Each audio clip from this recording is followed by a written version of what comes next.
नमस्ते र स्वागत छ हजुरहरूलाई मेरो नेपाली होम कुकिङ च्यानलमा। आज मैले हजुरहरूको लागि तातो र मिठो गोबी पकोडाको रेसिपी लिएर आएको छु। यदि हजुरहरूलाई मेरो यो भिडियो राम्रो लाग्छ भने भिडियोलाई लाइक गरेर मेरो च्यानललाई सब्स्क्राइब गर्न चाहिँ नबिर्सिनु होला। ल सुरु गरौँ है त हाम्रो गोबी पकोडाको रेसिपी।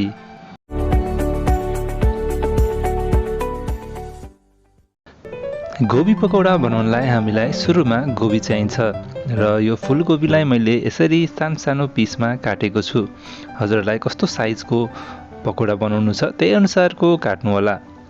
त्यसपछि मैले यहाँ ब्याटर बनाउनलाई 1 र आधी कप मैले बेसन लिएको छु। त्यसपछि 2 चम्चा चाहिँ मैले यहाँ कर्नफ्लोर लिएको छु, मकैको पिठो। यो मार्केटमा तपाईहरुले सजिलैसँग पाउन सक्नुहुनेछ। त्यसपछि मैले यहाँ सानो चम्चाले 1 चम्चा बेसार, 1 चम्चा धुलो खुर्सानी, 3 देखि 4 वटा मसिनो गरी काटेको हरियो खुर्सानी, 2 चम्चा जिन्जर गार्लिकको पेस्ट, 1 चम्चा जीरा पाउडर, 2 चम्चा धनिया पाउडर, स्वाद अनुसार नुन लिने र थोरै हिङको पाउडर राखेको छु मैले यहाँ।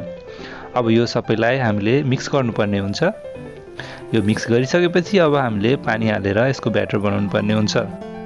मैले यहाँ 1.5 कप बेसनको लागि ठ्याक्कै 1 कप पानी राखेको छु। हजुरहरूले जुन मेजरिङ कपले बेसन नाप्नुहुन्छ त्यही कपले पानी राख्नु होला। त्यसपछि यो पानी राख्दै हाम्रो यो ब्याटर बनाउनु पर्ने हुन्छ।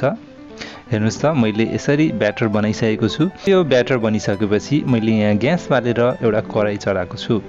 त्यसपछि मैले यहाँ खाने तेल राखेको छु र यो तेललाई तातिनलाई छोड्दिने। अब एउटा कोबी लिने र यो ब्याटरमा डिप गर्दै फ्राइङको लागि राख्ने तेलमा। यहाँ तेलमा राख्ने बेलामा अलिक ध्यान पुर्याएर राख्नु होला। अब मिडियम फ्लेममा हामीले यो कोबीलाई फ्राई गर्नुपर्ने हुन्छ। हाम्रो यो गोबी पकोडा गोल्डन ब्राउन कलरको भइसकेको छ र अब हामीले यो गोबी पकोडालाई निकाल्न सक्छौं। हेर्नुस् त हाम्रो यो गोबी पकोडा कति राम्रो देखिरहेछ। तपाईहरुले पनि यस्तै गोबीको पकोडा घरमा सजिलैसँग बनाउन सक्नुहुनेछ र यस्तै तातो र मिठो गोबीको पकोडा इन्जोय गर्न सक्नुहुनेछ। यदि हजुरलाई यो रेसिपीको बारेमा केही सोध्नु पर्ने छ भने तल कमेन्टमा सोध्न सक्नुहुनेछ, म त्यहाँ रिप्लाई गर्नेछु।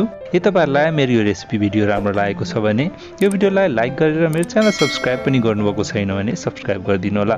फेरि भेटौँला अर्को भिडियोमा। त्यति बेलासम्मको लागि बाइ बाइ।